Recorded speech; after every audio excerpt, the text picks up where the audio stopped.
who's the best hardware company on planet? That's Apple. So OpenAI, and he started poaching employees from Apple. But what he did is asking the employees to come to the interview with pieces of hardware that they're working on in Apple. And you will never know what happens inside the room, right? But in a movie, it would be, if you're gonna come to us with this piece of hardware, we hire you. But I don't know. We'll give you the job. Yeah. Here's 100 million. You get freedom to do what you want quickly without bureaucracy. We're building something exciting. You get full ownership over it, right? I actually feel, you know what? Slowly, we are falling back to dictatorship. What is the technological angle here? You trying to play on their own field and win them in their own game. You either have to be 1,000 times better than them to win them in their own game, or you need to rewrite your own game and let them come to your game. This is the rules of the world, man. It's how it is. Magic is just science we don't understand yet. Technology is the new magic. Computers are magnificent but lonely. The human spirit lives in technology. Tomorrow is built on questions. Welcome to the TrickCast. All right, welcome back to the TrickCast. Amir, first things first, tell us where you are reporting from. I'm in Alexandria, my hometown, Egypt. Best place to be at a time of the year, actually. First, to give our audience a bit of an overview what we're going to talk about. So two major news developing at the moment that's going to affect potentially the AI tools you use, how that's going to be regulated, and some other implications. So first things first, we have Apple who are suing OpenAI. And the reason is some trade secrets theft, specifically related to poaching certain individuals.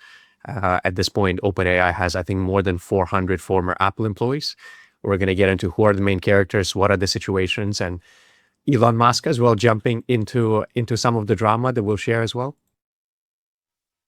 And in the second news we're going to discuss is that the European Union, one thing we know they're very good at is regulating rather than innovating in many cases. But this time it might be actually, I would say, a good thing for other people. So one thing that we take for granted is the fact that all phones, for example, now use USB-C charging cables. That's thanks to the EU. But now it turns out that they're probably going to be holding the AI companies accountable for the search results that they have. So specifically, not the information they're presenting you, but the AI summaries that we typically get at the top of the search results. Yeah. And finally, we're going to discuss some new World Cup technologies. So obviously, there's a lot of passionate opinions of what's happening with some of the outcomes of the games, with balls hitting cameras and the new sensor inside the ball. So we're going to get into this and save the fun part for the end. Is there anything else, Amir, before we dive into each one of these in detail? I think you covered it all. I miss you, and I miss all the TrickCasters. I think we've taken a good break of a couple of weeks, so looking forward for a good comeback. Next time we'll have our own guests again, and we probably got some very interesting startups. So let's hit it. What's happening? What do you think about Apple suing OpenAI? Well, it's interesting because I didn't hear about it from that angle first and foremost, but I learned about it from the place where I spend quite a bit of my time on, which is X, of course. And you see Elon throwing shade at Sam Altman all the time, and reposting stuff that he's good at scamming. And of course, Sam Altman doesn't shy away. Which is the nice thing about X in his defense is that if somebody talks trash, you can go talk trash back, right? Like the owner of X is not banning people from speaking trash back. And he's basically said, Sam Altman, quote, "Homeboy, you're the one selling public market investors on short-term space data centers." To which Elon replies, again, in defense of what they're doing with the data centers. And first, he's stealing OpenAI as an open source charity, and now he's stealing all of Apple's phone technology, allegedly. So again, obviously, Elon also has his flaws and a love for the flair, for the dramatic, but still very much a relevant concern, right? There's more than 400 employees from Apple that are now working at OpenAI. And Amir, you know the backstory, of course, so why don't you're the wise men when it comes to all these, let's say, unknown leaders in the industry behind the scenes? Who are the players behind the scenes in the story? The thing is, whether whatever the opinion about OpenAI is, they definitely have good advisors. They definitely have good investors behind them, and for sure they have good trendsetters behind them. So if we take a step back and follow what OpenAI is doing, so my opinion, I hate that actually fast that they did about charity and then moving from non-profit to a profit, and it feels that the wallet is always finding a way. When you have like your own brat boy, be it OpenAI, Sam Altman, or Messi in football, you will always get someone finding a way to twist the rules for them. So they did their own game there. However, so now the trend we're seeing was create a very strong LLM, start putting some applications, open the platform for use cases, and that's the point where you should have physical AI coming with use cases, and which means you come with hardware, you come with a nice gadget, you come with a smart camera, the time where you are not gonna believe whether the person in front of you is a robot or a human is coming very soon. And then OpenAI is right on top of that trend, and they got the right support. So the best move to do was to create a hardware branch for OpenAI, and again, supported by whoever you're supported, you go and get who's the best hardware company on planet. That's Apple. So they wanted to hunt the head of hardware in Apple. Tough luck. He became the CEO of Apple, which is John Turnus. So the next best was Tang Tan, which has been working under John Turnus for a good 20 years for now. And so Tang Tan is now the chief hardware officer of OpenAI, coming with, I would say, some bitter taste. I don't know why, to be honest. I don't think he expected himself to be the CEO of Apple or something. However, so he moved to OpenAI, and he started poaching employees from Apple. But what he did is asking the employees to come to the interview with pieces of hardware that they're working on in Apple. And if you come with a piece of hardware and start do the interview in a live lab environment around that hardware, very cool technique. You are good, we hire you. You're not good, it's okay. We know something about your hardware, right, left, or center. And you will never know what happens inside the room, right? But in a movie, it would be, if you're going to come to us with this piece of hardware, we hire you. But I don't know. Give you the job. What happens is... Can we put a little time out here, just to maybe emphasize the point again that OpenAI obviously took kind of the lead initially in the LLM, ChatGPT style, tools, being kind of one of the first comers. But the problem is with a lot of these LLMs, it's very difficult to have a moat, right? To maintain people from leaving, to basically keep them on your platform. That's where you mentioned the next logical step, they get into hardware. We've seen this with X, with Elon getting into the space data centers. We've seen other companies partnering with NVIDIA chips. We've seen OpenAI as well trying to get into the chip business. And now there's rumors that they might be building some kind of hardware device, whether it's some kind of a note taker, video. We don't know what it is exactly, right? So initially it sounds counterintuitive that OpenAI has 400 Apple employees. It doesn't seem like that big of a deal. But if you think about it, they're coming out with the hardware and you got 400 people that have built the iPods, iPads, iPhones, Macs, all of that. That's a big leap if you're building something that's like a little recorder or something that's not as intensive as the Apple products potentially, right? And at the end of the day, if you really think about it at the coming stage, if everyone has in the back of the system almost a similar quality LLM, plus or minus, right? And I love lately, why we're talking about, I loved lately the big dark marketing around the new models of Fable, Mesos, or 5.6 ChatGPT. And they're super powerful, and let's ban them for the people. And now, okay, let's bring it back to the market with a higher premium, so we pay more for it to take it. It's like, guys, good marketing twist, but come on. Yeah. What is happening more or less at the end of the day? So in a way, the LLMs how much margin will it give you? 2%, 3%, 5%? It doesn't really add. And it's the same on the back.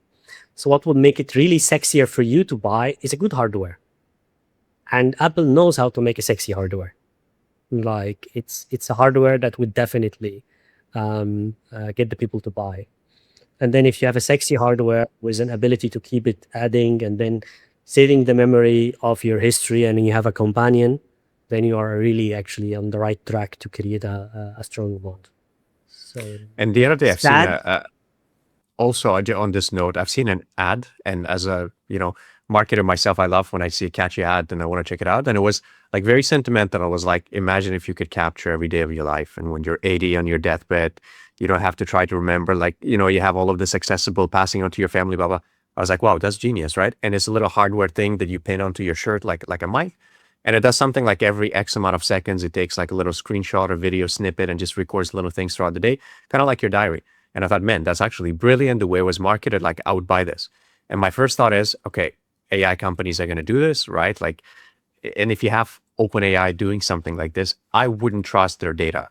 But if it's sexy enough, like an Apple type of product, people who already use ChatGPT, of course, it's an easy upsell for them to, kind of capture you in this ecosystem forever.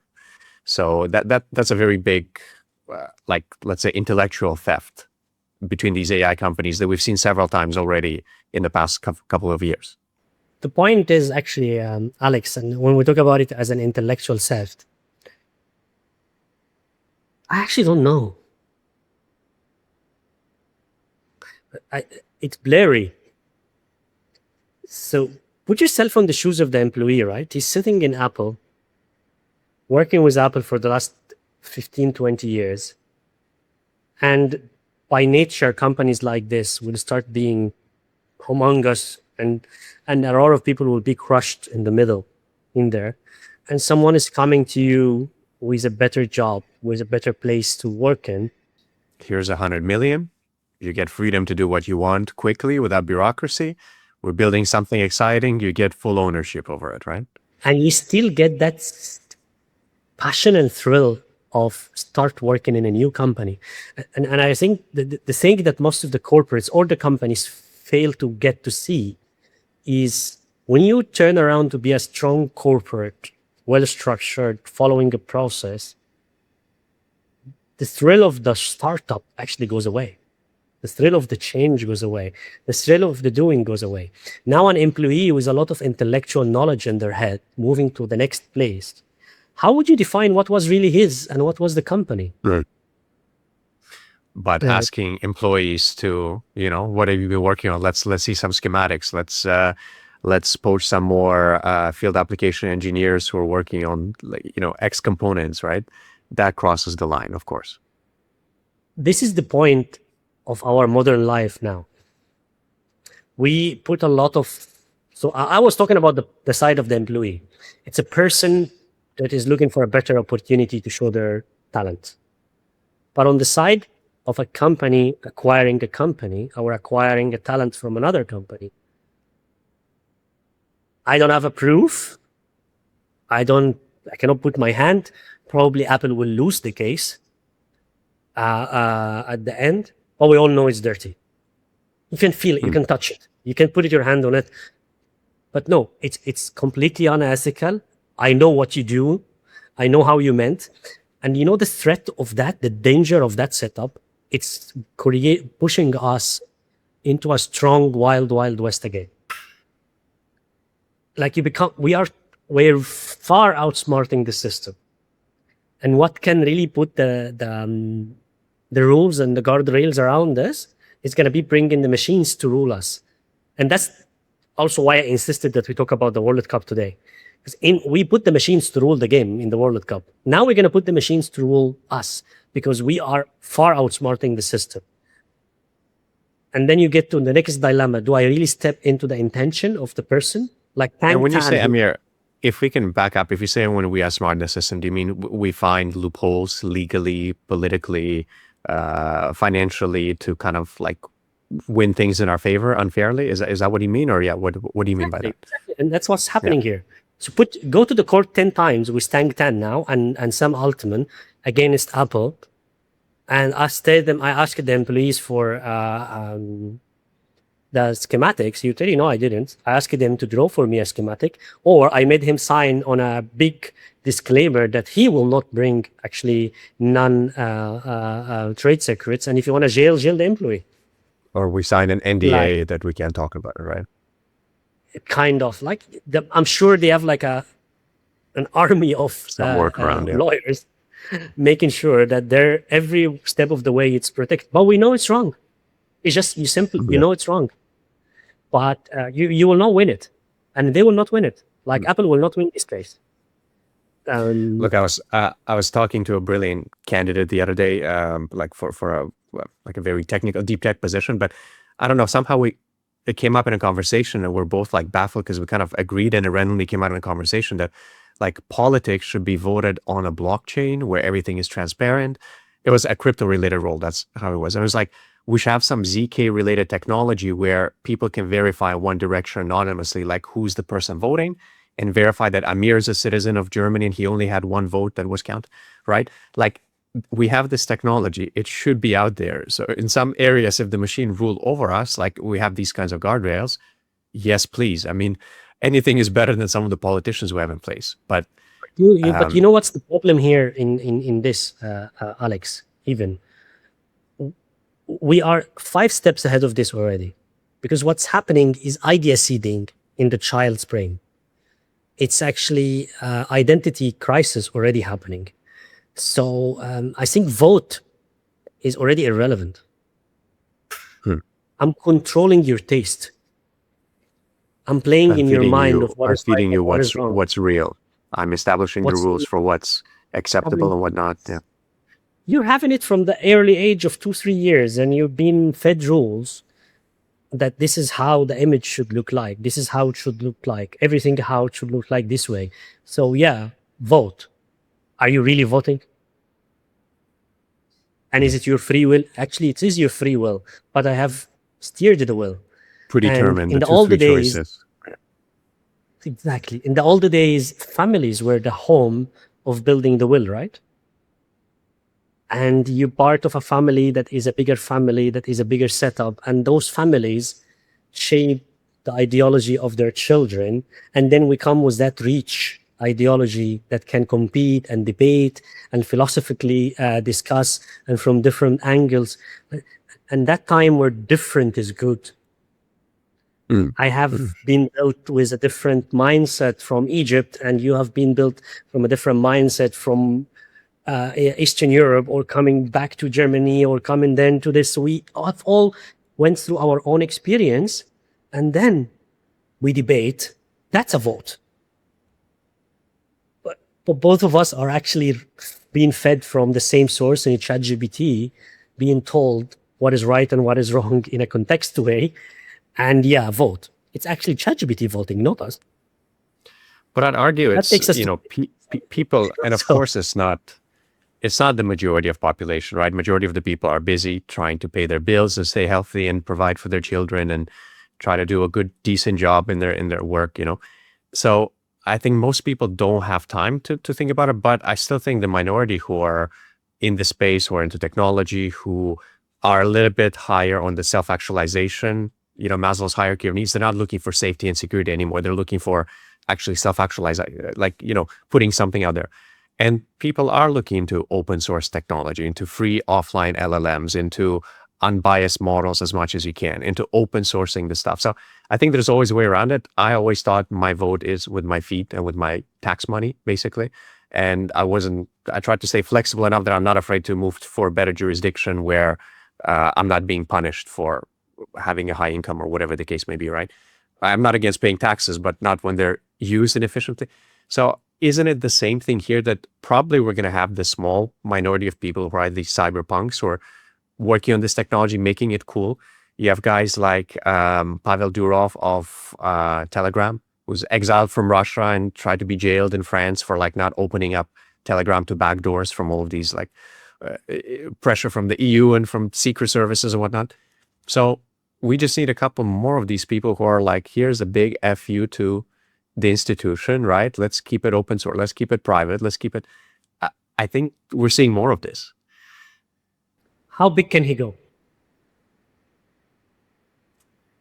Well, Telegram arguably is quite big. I mean, I think Pavel Durov has a lot of influence on other tech people and entrepreneurs who are in that ecosphere, you know? So it still has having But you a know that residual the effect thing, on society, I think. I would have loved that he actually stayed in a good Russia. Hmm. To have a system behind him to back him to grow. At the end of the And day, now he he's has no obviously system. now he's in the UAE, obviously, partially because it's hard to get extradited if somebody's trying to put pressure on Telegram, but obviously also the tax setup and whatnot. But yeah. Yeah, but how big can he go? Still, he's very limited at the end. Just think about it. If Telegram is run by Sam Altman, Oh, that game over. But if you have Telegram and you have Elon, you know, building something parallel, that's maybe not, I'm not saying put all your eggs in Elon's basket, but you have guys that are leaning that direction. There's another interview with one of the co-founders of Palantir that I've seen the other day. Maybe you've seen it as well, but he's telling like the interviewer, look, I'm effing rich. I don't give a crap. Like, I don't care to pay 90% taxes, hundreds of millions of dollars, if I know those taxes and whatever, and politicians are managing it efficiently, right? So I think we're starting to have these, the Palmer Luckies and the Pavel Durovs, the people who maybe grew up in a different generation. I have hope, at least. I'm optimistic still. I think we will go into self-correction, that's for sure. But the point of self-correction will be destruction. It's going to be a lot of destruction. So I'm really trying to avoid talking politics here, but I think we're going there anyway. So let's talk about Iran. Is the Khomeini regime a good regime or a bad regime? Well, again, I'm not the world's #1 expert on Iran, right? So I don't want to come here and you know, make myself sound like an authority, but it seems like the Iranian people had a, you can say, better society, more developed society in many ways before the revolution they had in the past 60 years. You know, you see it was beautiful streets with cars, people, you know, very liberal, very open, going to the beach. So arguably for the people of Iran, the previous situation was better. So here's the point. The previous situation is better because we are looking at the previous situation, right? And we are kind of saying that the previous situation is good. I'm going to answer from my point of view. And again, this is disclaimers. This is my view. I think the regime of Khomeini is horrible.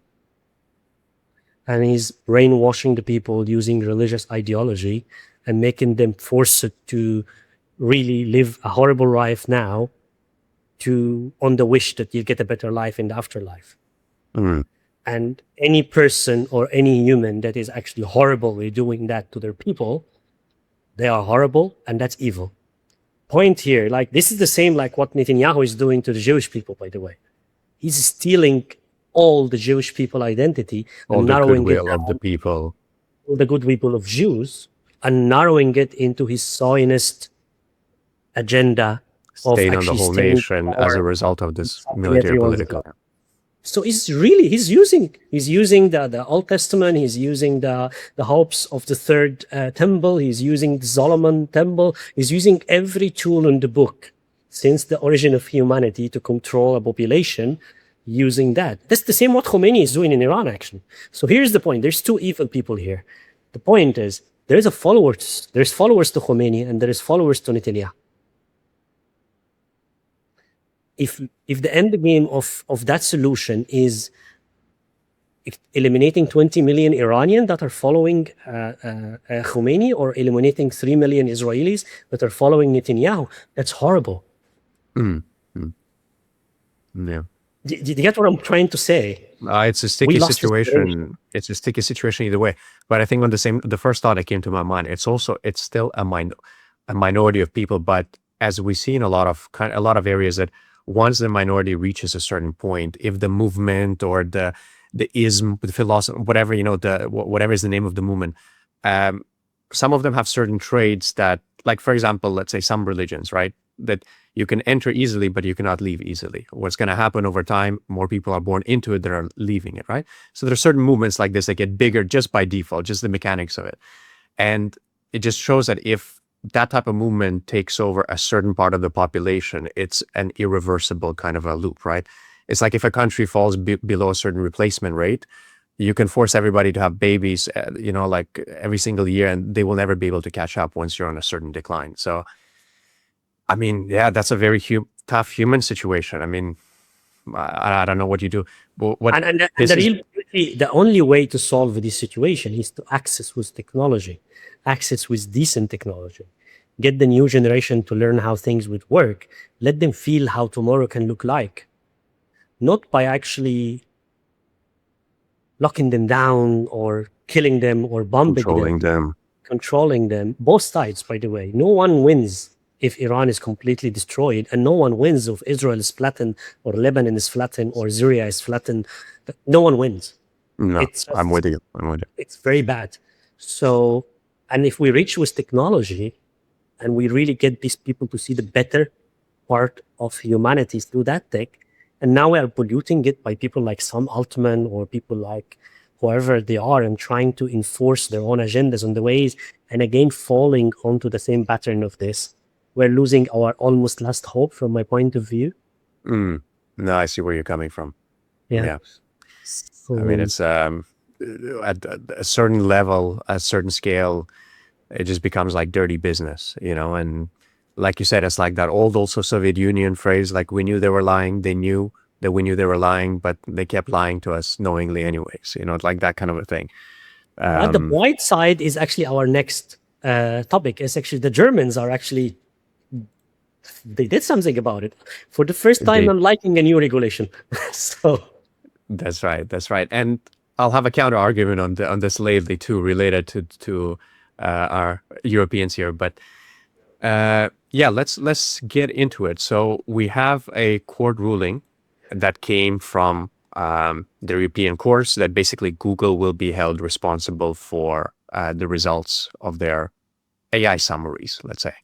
What are your initial thoughts when you saw this? Like, do you think it was a case of EU trying to overregulate too early, or do you think that's a valid one? Will they be able to enforce it? Or, what are kind of the first thoughts that came to your mind? First is not EU, it's actually Munich court. So the Munich court, yeah. It's the Munich court, so I hope the EU takes it over. That's my personal at least. And I'm really going to talk like a father now. I was chit-chatting with my daughter, and then she was telling me, and she's calling him Chatty. So Chatty is her ChatGPT. So Chatty is like, it's fulfilling her. So Chatty, she tells him, do I wear this? Do I wear this? And Chatty is like almost kissing her ass every morning and giving her all the best compliments of the world. She later realized, she grew up and she realized that Chatty is almost like, now like it's becoming ridiculous. So she moved to Claude, and then Claude is kind of more reasonable in his feedback to her, and so on. So kind of a teenager between the age of 11 to 15 years at this time now is taking what's coming out of ChatGPT because of the directive language, like it's the storytelling, it's the way it's being conveyed to them as almost a very persuasive message. So a person that doesn't know that at the end of the day, that's a summary of a garbage in, garbage out, review sources, get well educated about this, get to do that. The way you search about something in Google now, you can press a search here. You press the search, right? And it's giving you a list. And now it starts persuading you about what is happening, giving its own point of view on the situation. And if you read it, you would feel that there's an opinion, right? And again, it depends on what it is. And that's actually a proven thing. There was one researcher, I can't recall his name off the top of my head, but he was on some major podcast like during the elections in the United States in the previous cycles. And he was showing that companies like Google know very well people who are like decided Republicans, decided Democrats. But the key is the undecided people, right? That maybe watch one debate and make a decision. And it was something like 40% of the voters were undecided. And if you search Kamala or Hillary or Trump or whatever, you got a completely different one-sided story depending who they tried to influence. And it was like statistically significant. And they built even a software that captures like the search results of Google over time on different topics at intervals. And you could see that afterwards it was scraped, right? So there's definitely some messing around there. And Yeah, of course, when it's not giving you the information, but it's giving you what to think and kind of like it's making the conclusions for you, that's where it becomes dangerous. And again, you have a big army of lawyers knowing the loopholes of the law, and they will start like, no, it was random. No, it was system. No, it was algorithmic. It's just the No, algorithm, yeah. yeah, the algorithm is actually neutral. It's actually anonymized. It's it's da, it's this, and now wait for the opposite to happen, like what happened in Romania, for example, saying that the Russians have mingled with the results and the Chinese have mingled with the results by pushing a lot of TikTok videos to you to brainwash you towards a direct to a direction of And that's why we canceled the election results. Let's have another one too. So you know, the point is, it's somehow reached back again.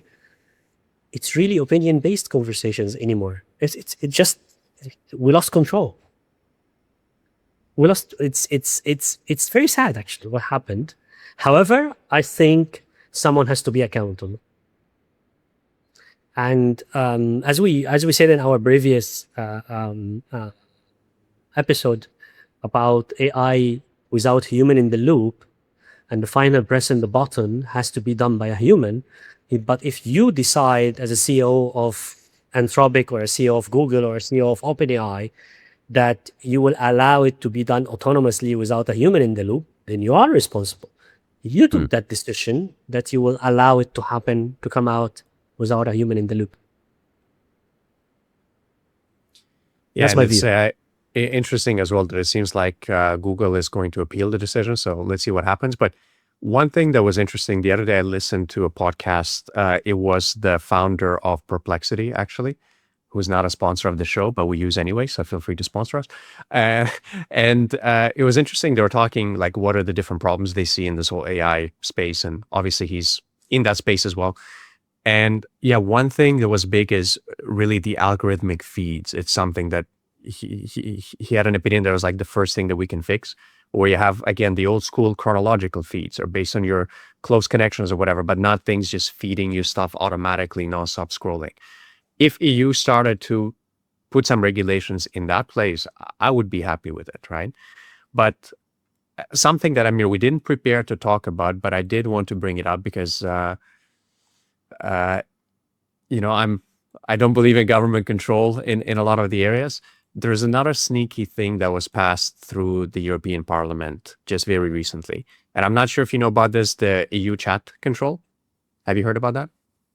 No. Okay, so one of the people also talking about it, this, I think he's an MP from Cyprus, and he's like on social media all the time showing what it's like behind the scenes. But yeah, basically, there was a vote on this EU chat, I think back in March, that would basically allow them to monitor private chats, photos, things like that. Of course, the excuse is safety and protecting the children, but actually it seems like the access they're getting is like pretty much unparalleled, right? Initially, the vote, I believe, failed. And somehow they brought it up again, like right now, as half of the MPs are on summer holidays. And basically, there's some kind of regulation, if I'm not mistaken, that they needed a certain number of MPs to vote against it again. But because most of them were not present in the parliament at that time, basically this thing passed, even though more people voted against it than before previously, right? So maybe it's something we can get a deeper dive into in the next episode. But yeah, you know, this kind of EU regulation, I'm not a fan of. Let me ask you a question. I have not seen that before, to be honest, but okay, it's good to be ambushed online. It's fine. So I'll ask you a question. How do you think we are able to detect a terrorist now without this act in everywhere else in the world, actually? Well, I think at the moment they're already controlling a lot of, like I'm sure most of the stuff is controlled through the network itself, right? Whether it's AT&T or Vodafone or whatever the case may be. There are some safeguards, right, about what kind of content flows there, and I'm sure they do like a broad analysis of like the text or certain keywords that are troublesome. Certain keywords. How would I pick the keyword? I mean, you have to scan everything, right? So I have to scan the message. Yeah, pretty much. Right. But So accessing photos, files, you know, like people have private photos on, and then you don't know, like, what if there's a data breach? And this is where I don't have the answer. The reason I'm actually going with this line of questions is the first time I saw, like, my first impression when I saw that chat control legalization, I saw they are legalizing the existing practice. The practice is happening. It's not like it's not happening. This is the only way I can have buildup of early alerts on certain situations. That's the reason the CEO of Telegram was actually arrested, or having a court case against him in France, because in Telegram it's so encrypted so they cannot pick the words. And of course, manpower in Europe is so expensive because the alternative, what is happening in the developing markets, without the surveillance system or the protection, what do they do in the developing markets? They place members in almost all the groups. So there is a literal human in the group, the public groups, and all of that chatting with the people and picking the problem themselves. But the manpower is cheap and affordable there, while the manpower in Europe is expensive. And now add to that the other layer of a lot of freedom of speech and laws that have been protecting the European society and enriching it and make it where it is now. But also that same rules is used against them now when there's someone is violating the right or risking their life. And this proves the same point. We are going into the blurry lines again. Do I go and say this is bad, this is wrong, we should not do it? Sure.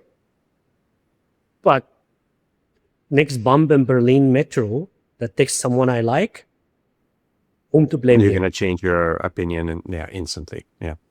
So hard questions we're raising here on the show, Amir. I don't know if we'll ever get to the bottom of some of these.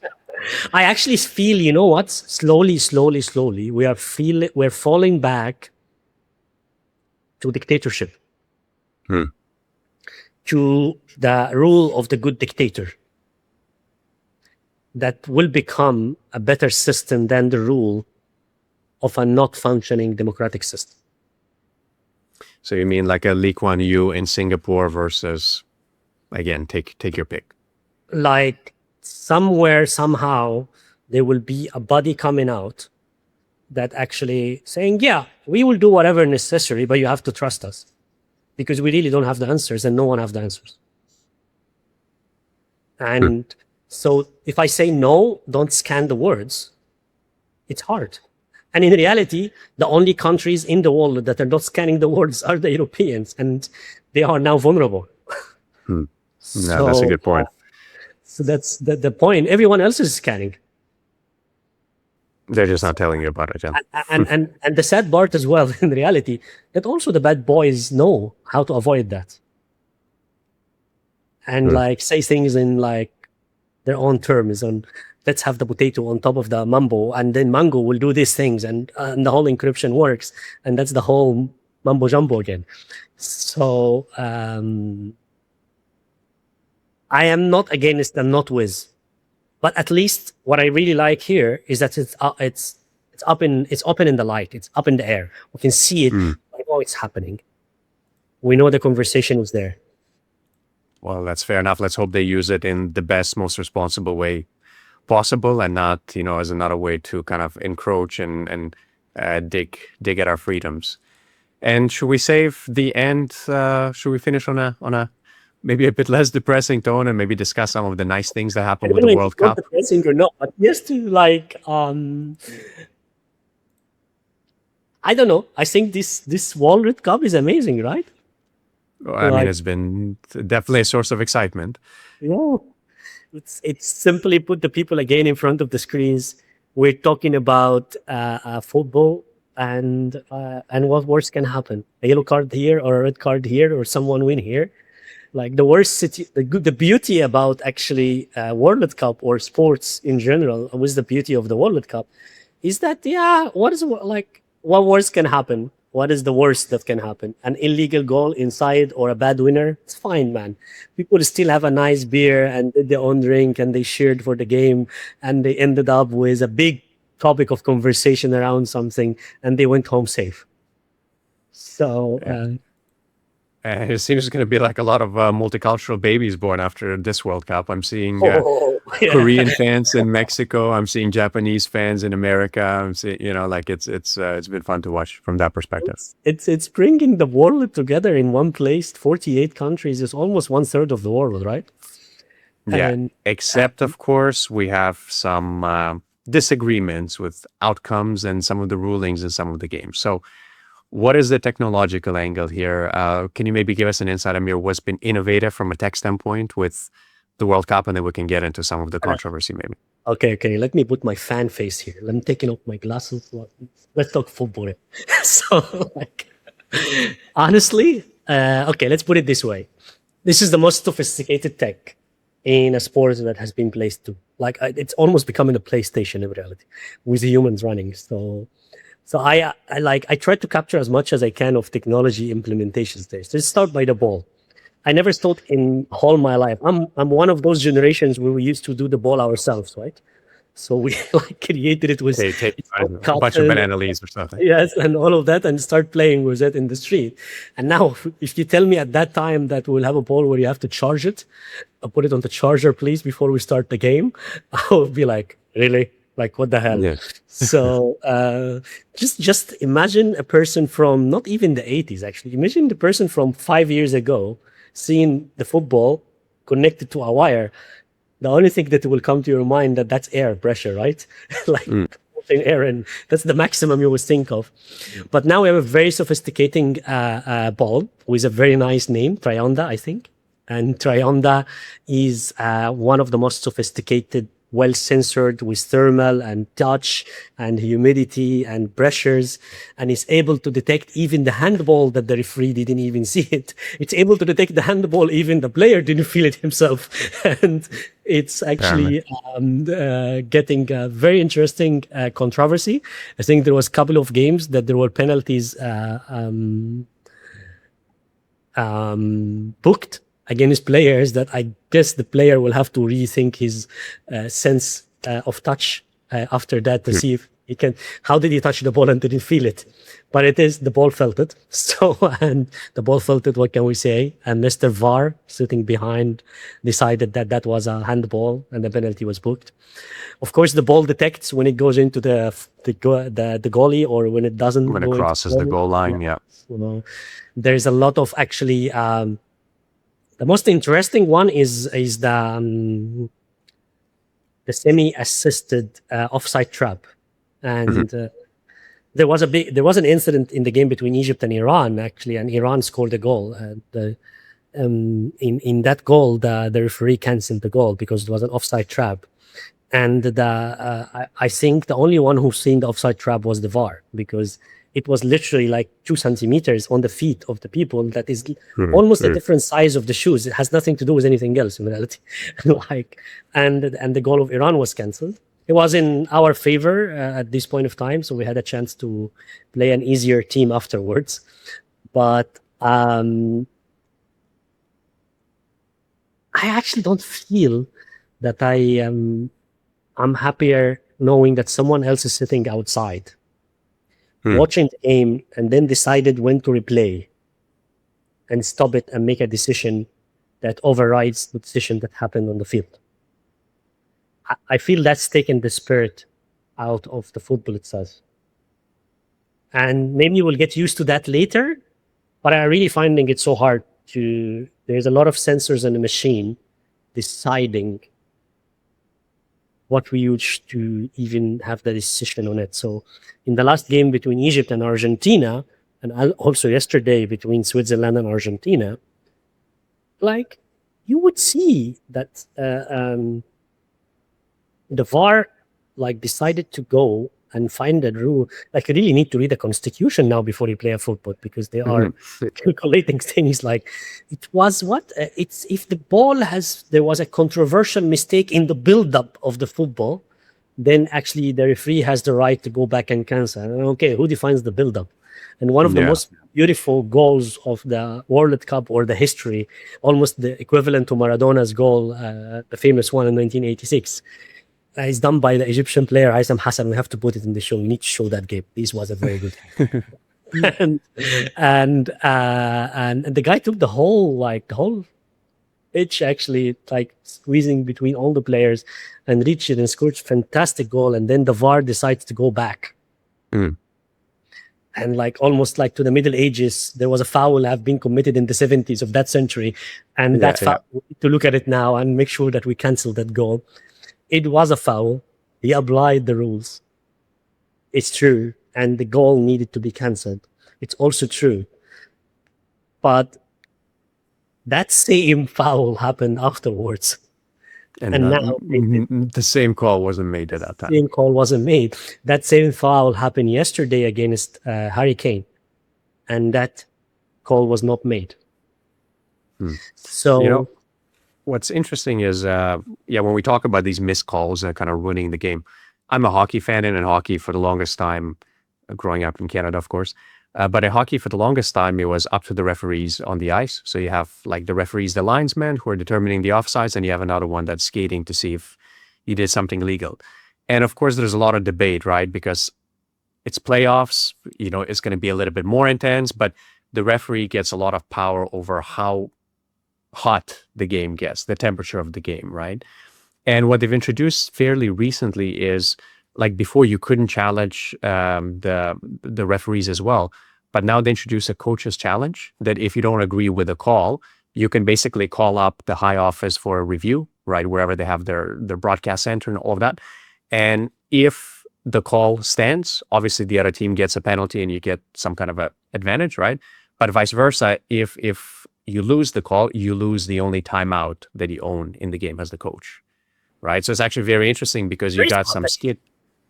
Yeah, you got skin in the game, right? You could, if it's like a critical decision and you got a minute or whatever left in the game, you're trying to drain the time and finish with a 1-1 and hope to beat Argentina in the shootout or whatnot, right?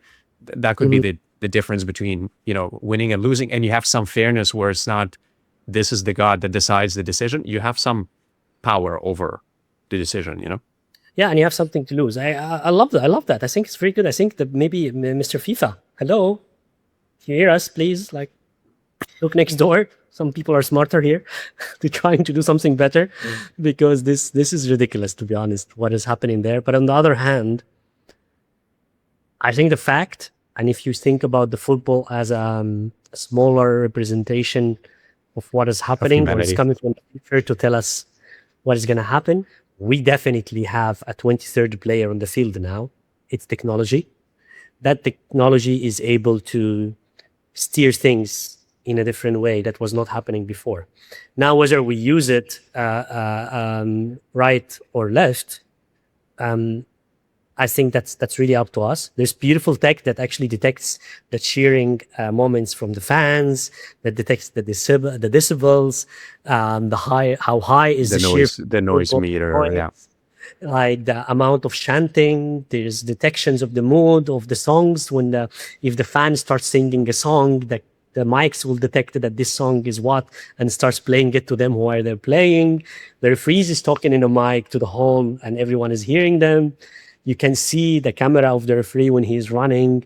You have a VIP camera on the players. Man, the tech have enriched football and put it in a place that I've heard of a new startup now coming, that you are able to share and your voice will be heard in the stadium from your home on the TV. That's cool.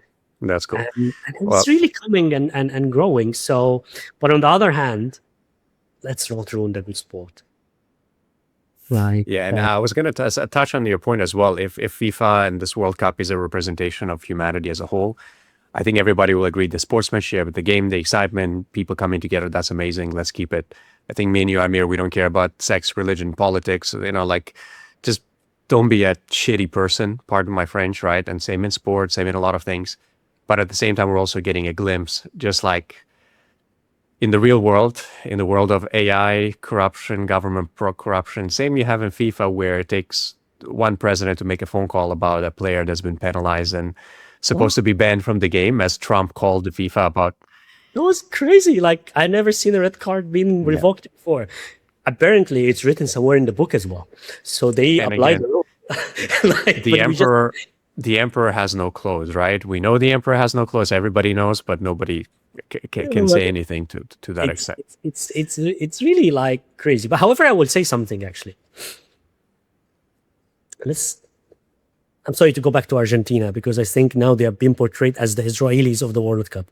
So and if you're playing against Argentina at any point of time, you know that they have so much influence and power on the sport. On the world stage, You need to gear up all of your efforts to play against them. You need to be undeniable. If it's a 1-1 game, if it's a 0-0 game and a couple calls can make... But if you're undeniable, you come in there and you beat a team 3-0. No referee, no AI, no electronic ball. Nobody can do anything to you. Exactly. So you have to be undeniable. You're taking on the world champions by far, and they have very good quality players. So to my home people here, and on that game we really did well. And we've been very undeniable for the first 79 minutes. The referee and the system were trying to cut our feather throughout the game, in reality. They did the same yesterday with Switzerland. They did in 2022 between Argentina and Netherlands. It's not against Egypt, actually. The only difference here is that we as Egyptians don't take it easy. You take it personal. We take it personal, and we keep it personal. And I don't think we would take back our revenge. They should watch for us in the next World Cup. I think they did the best favor to us there. But Maradona's famous goal against England was with his hand. It's same Argentina. Maradona is Messi. Argentina is the modern Argentina. Whatever it is that is happening, it's actually, they're so entertaining. They're so good. They're so beautiful in the way they play football. They're so tactical in the way they play football. That is very hard on their free to take an aggressive action against them. Tell me what will happen in the world if a referee puts a red card to Messi? If somebody's going to burn the FIFA headquarters. Something like this. And probably the referee himself will get fired. We'll never referee in a big game again. And I guess his own conscience will not let him sleep. No. Like it might not let him call the red card in the first place, right? Most of the time. So to the point is what I'm trying to say, it is what it is. If you want to take on the big guys of that whole ecosystem, you need to work 10 times harder than anyone else. Be it the ball, by the way, or be it the tech company, or be it whatever challenge you'll have in your life. If you decide to go into the league and play against the top, my view, 10 times effort is even small. You need to, and as a person that worked hard in my life, I would say, in reality, and really went to where I want to go, I have known from the beginning, whenever I come into a table, that I need to go 10 times harder than anyone else to have a seat on the table. And it is what it is. You have the looks, or you have the accent, or you have the passport, or the heritage, or the roots. If you want to fight into the white man land, you need to play 10 times harder than anyone else just to get the seat on the table. That's where you need to start. Now let's have a game. So, and it is the reality. And I think I am seeing that type of effort is coming in the football. I hope it starts coming on everything else, where also the underdogs really want to put the effort. If this time you manage to put Argentina in their corner for 79 minutes of a game, next time you'll make it out for 90 minutes of the game. And attention to details, working 10 times harder than anyone else. You want to win, you want to take the top guy down, you have to be very hard, very serious, very attentive, like working very hard on what you want, and take it from there. When we talk about leaders in business from the US, or leaders in business from China, or leaders in business from Russia, they have worked thousands of years to reach where they are now. And they gained the position. And they're protecting it ethically or unethically. To take them down, you have to play better on your own equation. If you play with their own playbook, you trying to play on their own field and win them in their own game, you either have to be 1,000 times better than them to win them in their own game, or you need to rewrite your own game and let them come to your game. Other than that, this is the rules of the world, man. It's how it is. It's we need to work harder. Yeah. Or create different play a different game. Don't play the same game. Maybe we can have a whole episode on this. I think that'd be a good one.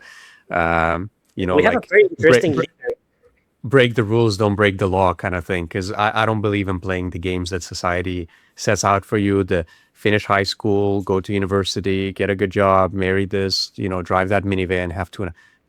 So that could be a whole nother episode about business. Maybe not always playing the games that are set out in society, but that's for another day. Since we're talking about leaders, actually, I will close with this, to be honest, Alex. We have Jensen Huang. He said, actually, one of his best says is that he likes to play in a game, in a market, where he is the only one. He creates his own markets in reality. This was also the flavor of Steve Jobs. He created his own markets. But we have also, on the other hand, Elon Musk. He would just go head-to-head on any existing markets and show how marketing can play the game and give him the edge. Dark or good marketing. This works and this works. But Elon Musk has an institution behind him, and Jensen Huang has no one behind him when he started, right? And he created his own market. So I still love football. I still gonna continue loving football. It's amazing. And it's football, it's not soccer. And we will win next time. And I hope next time tech is gonna be well utilized into the better good of the game. For the betterment of humanity in the game, yeah. Yeah. Cool. Well, that's a good one. We covered everything from depressing to hopefully optimistic. So thanks as always to our audience for watching. And Amir, thanks for your time. Thanks, Alex. See you next week. Enjoy the rest of your trip. See you soon. Cheers, man. Bye-bye.